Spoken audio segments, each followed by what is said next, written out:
Well, look, what I'll tell you about the Bureau of Labor Statistics, I believe that is the plan and that's the hope, and that these monthly reports will be data that the American people can trust. As you know, the Bureau of Labor Statistics has made massive revisions after the last several points reports that they have put out.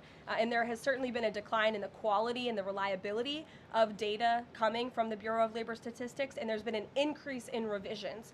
And this president and the administration is finally tackling this problem that so many have talked about, and the president is actually doing something about it. We need to restore new leadership that we can trust. As you know, the president has appointed someone new to take over the BLS, and so we need to look at the means and the methods of how the United States is acquiring this very important data, and all of that is going to be done, and the goal, of course, is to provide honest and good data for the American people to make very important economic decisions on. Michael. Thank you, Caroline. Two questions, if I may. The president has talked about land swaps between Russia and Ukraine. Vladimir Putin says he wants Russia to hold on to Russian-occupied territory in eastern Ukraine.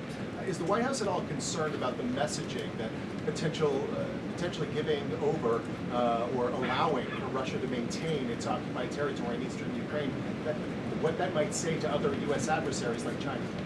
Look, right now, the President of the United States has done more to end this war than his predecessor, Joe Biden, who allowed this war to take place. This war, don't forget, happened at the result of the weakness and the incompetence of the previous administration. And so the president inherited this conflict, and he is determined to end it. And it's a very complex and complicated situation. As for the details of the plans that have been kind of tossed back and forth, I won't get into those, and I will let the President of the United States discuss those plans with the President of Russia, with our European allies, and the President of Ukraine, Zelensky himself as well. Sure, go ahead, in the green. Thank you, Caroline. As far as the policing and security operations in DC, Speak up. Is there a timeline? Do we know what success looks like? Is it going to last longer than 30 days? And also, is there going to be an immigration enforcement aspect to this? So can you speak up a little bit? The air conditioning is bumping in here for all of you today after yesterday's heater, so we've got to stock up. You're welcome. Go ahead. Is there a timeline for the security operations here in DC? And also, is there going to be an immigration component to this, and what would that look like?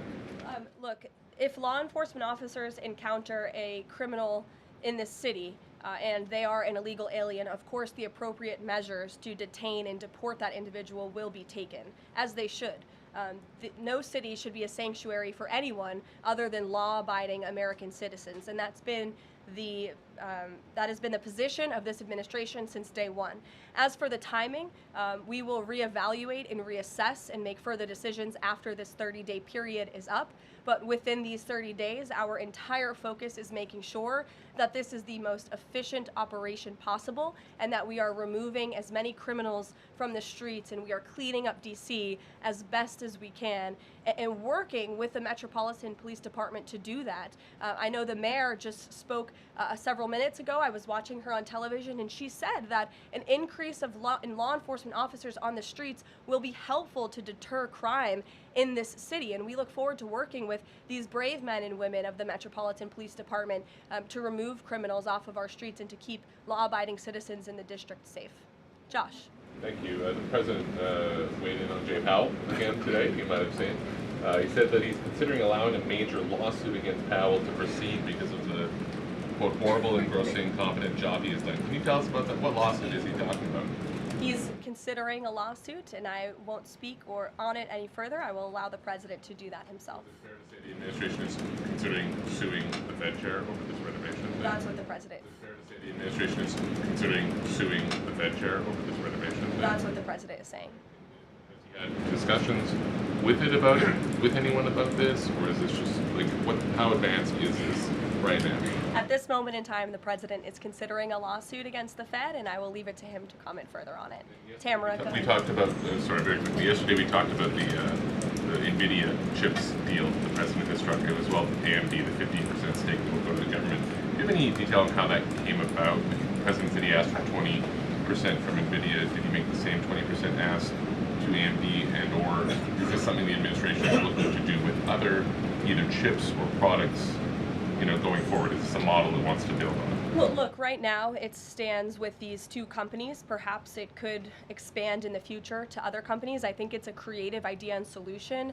The legality of it, the mechanics of it is still being ironed out by the Department of Commerce, and I would defer you to them for any further details on how it will actually be implemented. But again, this was another idea of the president and his brain trust on his trade team to try to, get good deals for the American people and the American taxpayer. The report that China is discouraging use of the H20 to some companies. Since this, we're reporting that overnight there was private guidance sent to companies not banning the chip but urging them to steer away from it. I wonder if you have any response to that. I haven't read the report. I will, and we'll get you a comment on it. Tamara. Thank you. Last week, the meeting with Putin was sort of described potentially as an opportunity for a deal. Now it's a feeling out. Has there been a shift in expectations within the White House or an effort to temper expectations about what success looks like for this meeting? I mean, look, I think both can be true, right? The president has always said he wants a peace deal. He wants to see this war come to an end. But this bilateral meeting is a bilateral meeting between one party in this two-party war, right? You need both countries to agree to a deal. The president is accepting this bilateral meeting with Putin on Friday, and I will let him speak further to it after it concludes about how he felt it went. Also, completely unrelated topic, regarding the president's efforts in Washington, D.C., do you have any specifics about how homeless people will be dealt with, where they would be moved to? What does this look like? I do, yes, and it's an important question, so thank you for raising it.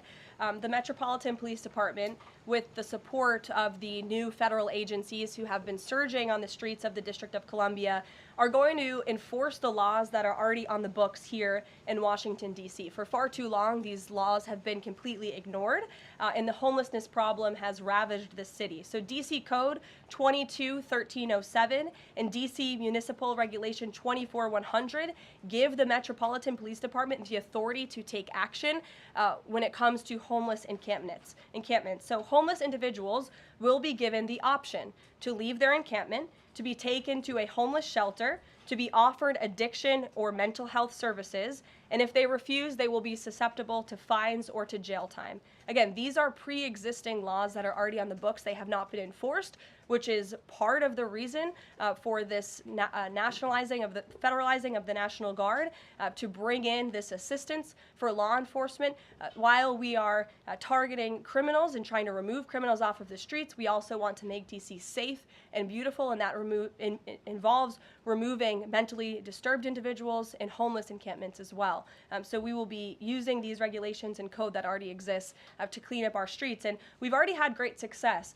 Not many of you picked up on this, but the United States Park Police has actually done remarkable work in terms of removing homeless encampments from the city. Since the president signed this executive order in March, 70 homeless encampments have been removed by the U.S. Park Police. There are only 2 homeless encampments remaining in D.C. federal parks under the National Park Service's jurisdiction, and the removal of those 2 remaining camps is scheduled for this week. So the U.S. Park Police will be leading this effort alongside MPD. Just very quickly, he had talked in one of his social media posts about moving them very far outside of the city.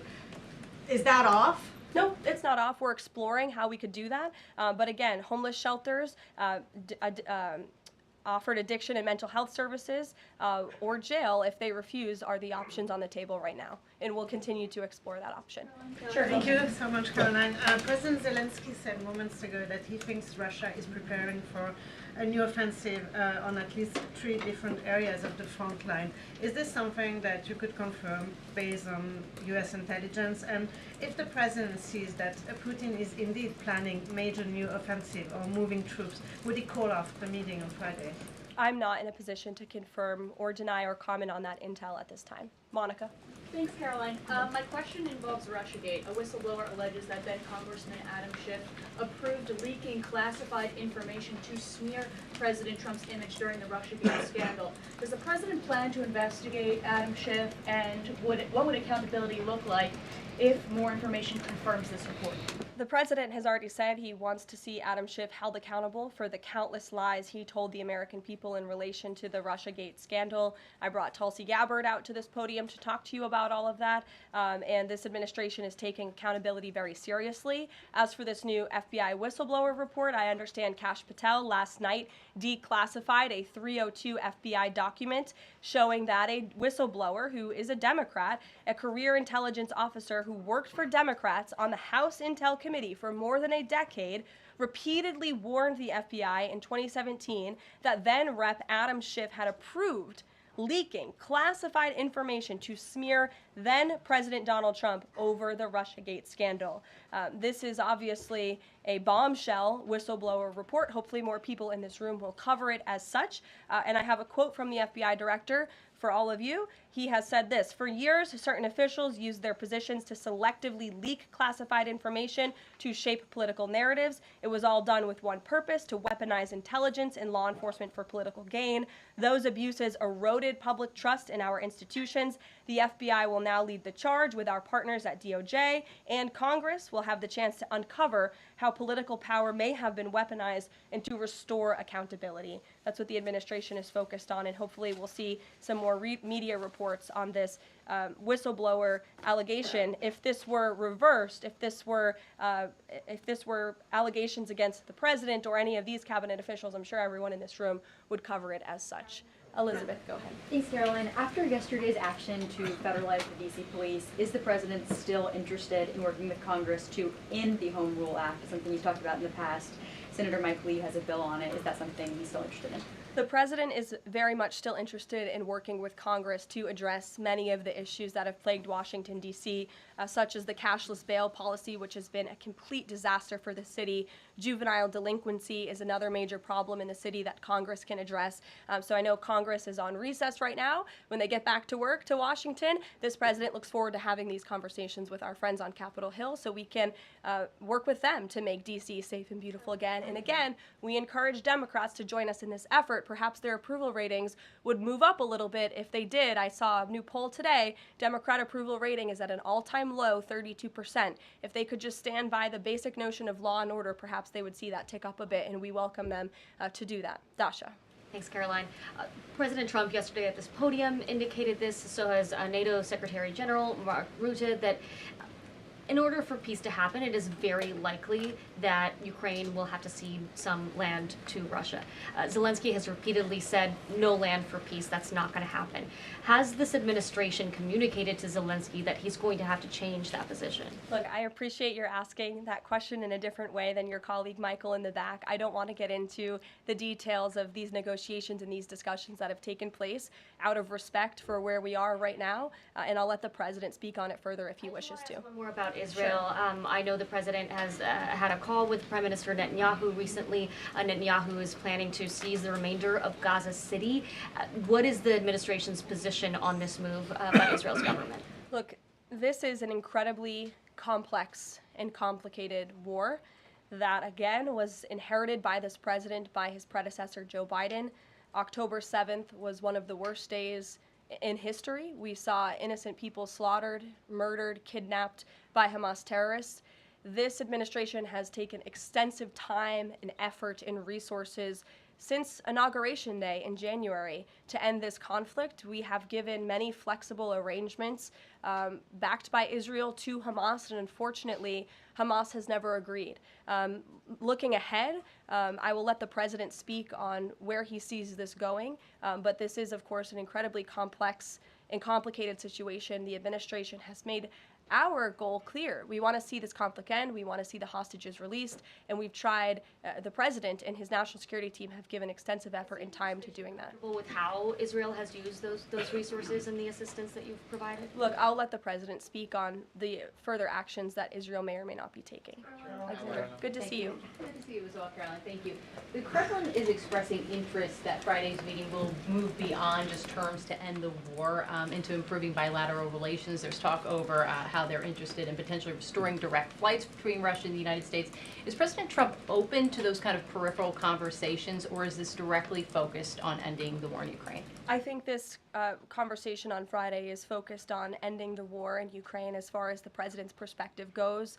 Those conversations, I think the president is interested in having, but his main priority right now is ending this war and to stop the killing that has gone on for far too long.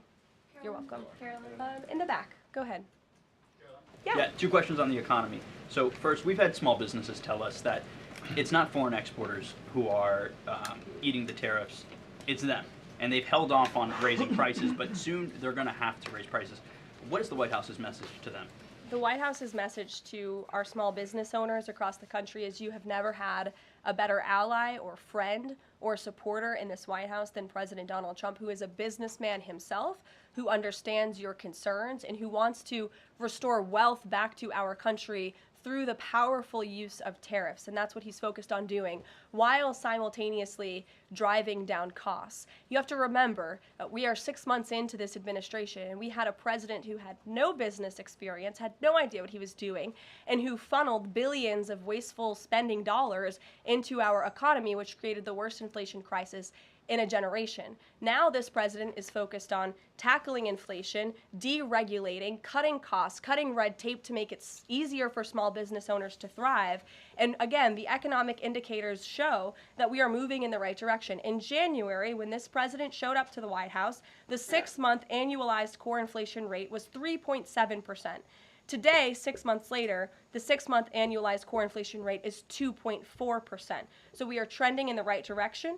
Moving forward, since President Trump took office, for another 6 months, inflation will be tracking at 1.9% at this trajectory. You look at grocery prices, they fell, energy prices fell, fuel oil fell, ship fares fell, propane fell, butter, margarine, eggs, non-prescription drugs. You go through the list of items that are falling. And then I would also point to that report this morning showing that small business optimism has reached a 5-month high. So look, we inherited an economic mess from the previous administration, but this administration is focused on fixing it every day. And part of that is signing the largest tax cuts into law to put more money back into the pockets of these small business owners. Just on the BLS, they collect the inflation data, obviously. If the jobs data is not reliable, should Americans trust the inflation data? Well, look, the jobs data has had massive revisions. We want to ensure that all of the data, the inflation data, the jobs data, any data point that is coming out of the BLS is trustworthy and is accurate, which is why the president has restored new leadership at the BLS. Sure, go ahead. Yeah. Okay. Hi. Thank you. So Gavin Newsom has said that California is going to sue in response to the government's demand for $1 billion from UCLA over the DOJ's anti-Semitism findings. Newsom has called this extortion and ransom, so I'm wondering what the White House's response is to Newsom on UCLA. Bring it on, Gavin. This administration is well within its legal right to do this, and we want to ensure that our colleges and our universities are respecting the First Amendment rights and the religious liberties of students on their campuses, and UCLA has failed to do that. And I have a whole list of examples that I will forward to Gavin Newsom's press office if he hasn't seen them himself. Brett. Thanks, Caroline. What was the reason that President Trump chose to move on from Billy Long as IRS commissioner? Look, I think the president wants to see Billy Long as the ambassador to Iceland. As you know, that is where he will be headed. And the president loves Billy Long, and he thinks that he can serve the administration well in this position. For now, Secretary Scott Bessent will be the acting IRS commissioner. Timeline for announcing a new pick? Go ahead.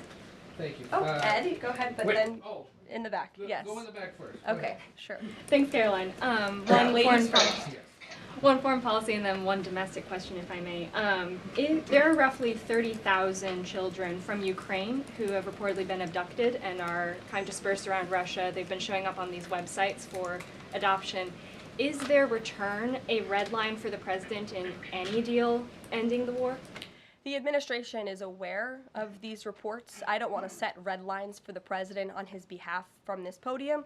However, the president did encourage Ukraine and Russia to speak directly to one another in terms of these humanitarian issues, and we have seen progress. You have seen prisoners of war swapped between these two countries as a result of these direct talks, as well as children, and that remains a concern, but it's one that Russia and Ukraine need to iron out together, which is why this president has encouraged them to speak.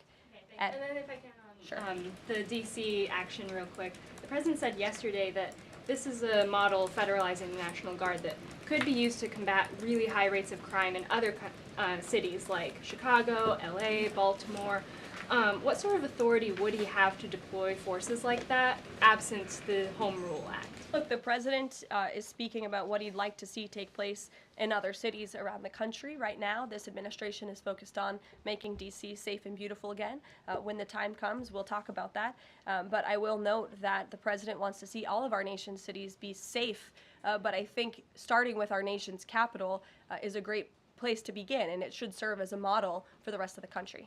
Ed. Just to bind up a few of the DC things, because a lot of them have been asked, but in talking with Congress about potential changes to home rule and whatever else, would he also push the House to finally pass DC's budget so that it has access to all that money that it does need for policing, for schools, and for other services here in the city? Yes, and as you know, he has done that. He put out a statement calling on the House to take up the Senate's legislation, and he stands by that position. Let me take you back to something from last month. You guys announced the president was diagnosed with chronic venous insufficiency after his legs were seen swelling. How's he being treated for that?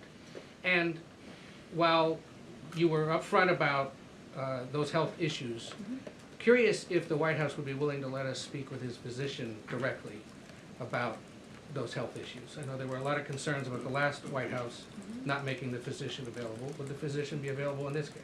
I don't want to make that commitment on behalf of the physician, but it's certainly something we can look into and explore out of the effort of transparency, because unlike the previous White House, there is nothing to hide. You guys see this president working around the clock, literally 24/7, all of the time, and I will be happy to look into that request. Can we at least get an update on how he's being treated for the swelling legs and for the hands and the other issues? Look, you see the president every day. He's moving, he's working, he's continuing. There have been no adjustments made to his lifestyle. Thanks, Caroline. I have two questions, one on DC, but on the Putin meeting on Friday, does the president plan to meet with Putin one-on-one? Yes, that's part of the plan. And as for the other mechanics and logistics, I will let our team speak to that when they're ironed out. And on what's happening in DC with the federal takeover, what we've heard from the mayor and the police chief is that their understanding is there has been no change in the leadership structure.